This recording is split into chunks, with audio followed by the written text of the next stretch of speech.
श्रीशैलेशदयापात्रं दिवक्यादिगुणानवं यतीन्द्रप्रवणं वन्दे रमणीयां मातरं मुनिं लक्ष्मीनाथसमारम्भां नादयामुनमध्यमाम् अस्मदाचार्यपर्यन्तां वन्दे गुरुपरम्परां यो नित्यमच्युतपदाम्बुजयुग्मरुक्मय विमोहदस्तराणि निर्णायमेने अस्मद्गुरोर्भगवतोऽस्य दयैकसिन्धो रामानुजस्य शरणं शरणं प्रपद्ये मातापिता युवतनयस्तनया विभूतिं सर्वं यदेव नियमेन मदन्वयानाम् आद्यस्य न कुलपतेर्वगलाभिरामं श्रीमत्तदङ्गुरुलं प्रणमामि मूर्ताभूतं सरस्य मगधाव्यभट्टनाथ श्रीभक्तिसार कुलशेखर योगिवाहान् भक्ताङ्गिरेणं परकाल यतीन्द्रमिश्रान् श्रीमत्पराङ्कुशमुनिं प्रणतोऽस्मि नित्यं गुरुमुखमणिदीप्य प्रागवेदानशेषान् नरपतिपरिक्लुप्तं शुल्कमादानुगमहे स्वसन्मोहनद्यं रङ्गनाथस्य साक्षात् துஜிகுலத்திலகம் தம் விஷ்ணுசித்தம் நமாமே மின்னார் தடமதிர்ச்சூழ் வெள்ளிபுத்தூர் என்றொருக்கால் சொன்னார் கலர்கமலம் சூடினோம் முன்னாள் கிளியறுத்தான் என்றுரைத்தோம் கீழ்மை நீர் சேரும் வழியறுத்தோம் நெஞ்சமே வந்து பாண்டியன் கொண்டாட பற்றபிரான் வந்தான் என்று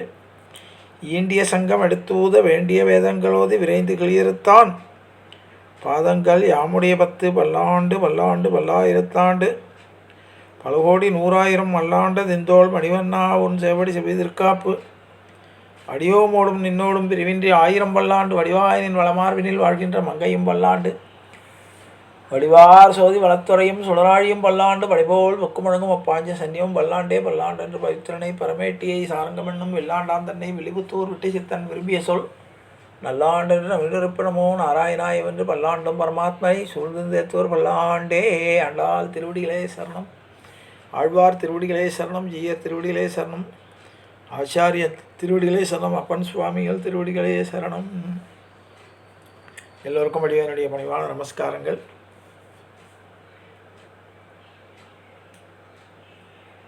நம்முடைய ஆன்றோர்களாலும் ஆச்சாரிய பெருமக்களாலும் அபிமானிக்கப்பட்ட அபிமான ஸ்தலங்களை நாம் வரிசையாக அனுபவித்து வருகிறோம். அந்த வரிசையிலே இன்றைய தினம் 99வது நாம் காண இருப்பது நாராயண சரோவர். நாராயண சரோவர் அல்லது நாராயண்சர் என்பது கோரி ஓடையின் கரையில் அமைந்துள்ள ஒரு கிராமம். இது இந்துக்களினுடைய புனித யாத்திரை தலமாகவும் கருதப்படுகிறது. இது குஜராத் மாநிலத்தில் கட்ச் மாவட்டத்தின் லாக்பத் தாலுகாவில் அமைந்துள்ளது.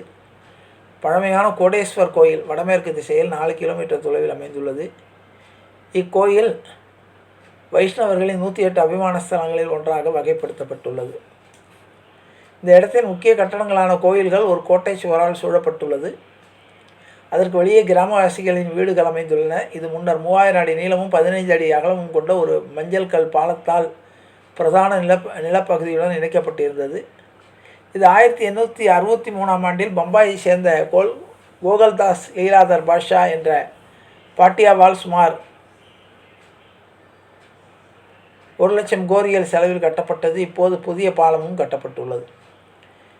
இது பழங்காலத்தில் அதன் பெரிய ஏரிக்காக புகழ்பெற்றதாக கூறப்பட்டது. அலெக்சாண்டரால் கண்டுபிடிக்கப்பட்ட ஏரியை பற்றிய குறிப்புடன் ஒத்துப்போகும். இது ஒருவேளை சிந்து நதியின் பாதை மாறும் வரை சுமார் 1000 வரை நீடித்திருக்கலாம். 1819ஆம் ஆண்டில் பூகம்பத்தால் ஓரளவு புதுப்பிக்கப்பட்டது.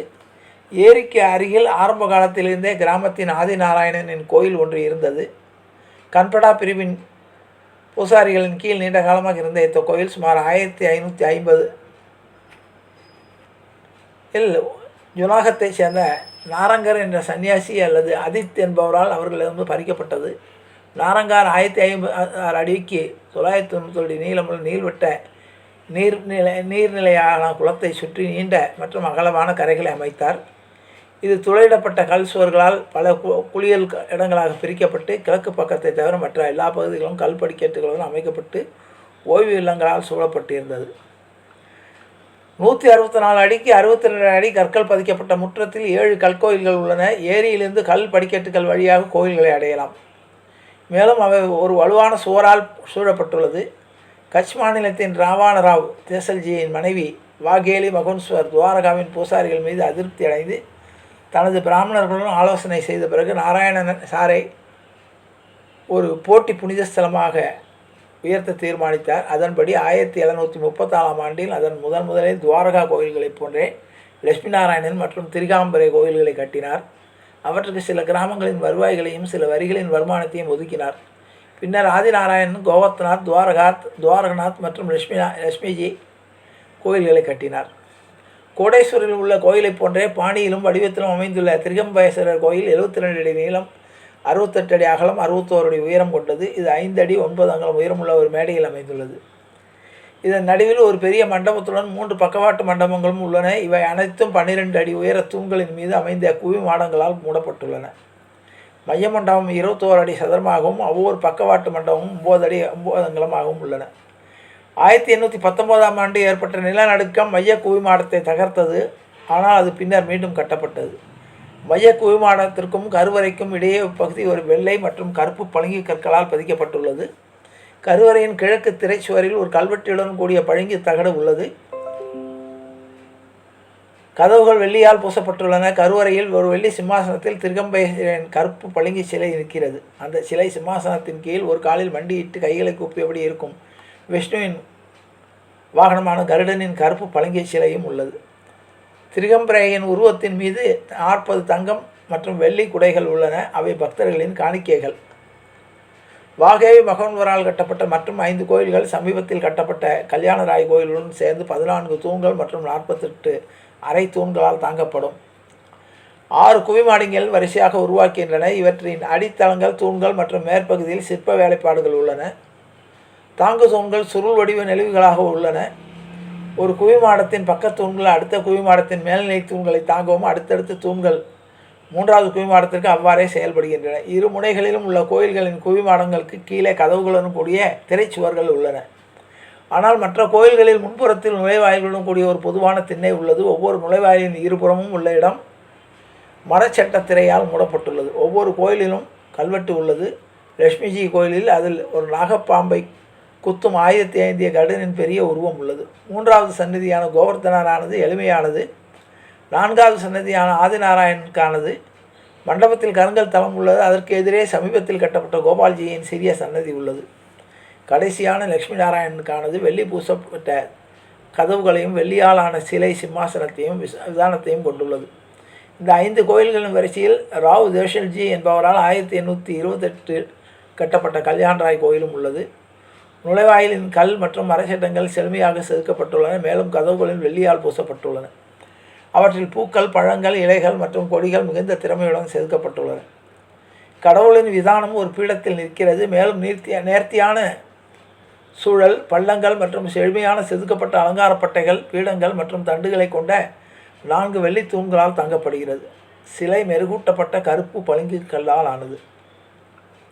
கட்டப்பட்ட இந்த கோயில்களை தவிர கோட்டைக்கு அருகில் உள்ள மென்மையான மணல்கல் பல்வேறு காலங்களில் சன்னதிகள் மற்றும் குகைகளால் குடையப்பட்டுள்ளன. அவை ராம்குடா, லட்சுமணகுடா மற்றும் சேஷகுடா குகைகள் என்று அழைக்கப்படுகின்றன. பாறையின் உடையக்கூடிய தன்மையால் அவை பெரிய அளவில் இல்லை. இந்து இறை வழிபாட்டின்படி 5 புனித ஏரிகள் உள்ளன. அவை கூட்டாக பஞ்ச சரோவர் என்று அழைக்கப்படுகின்றன.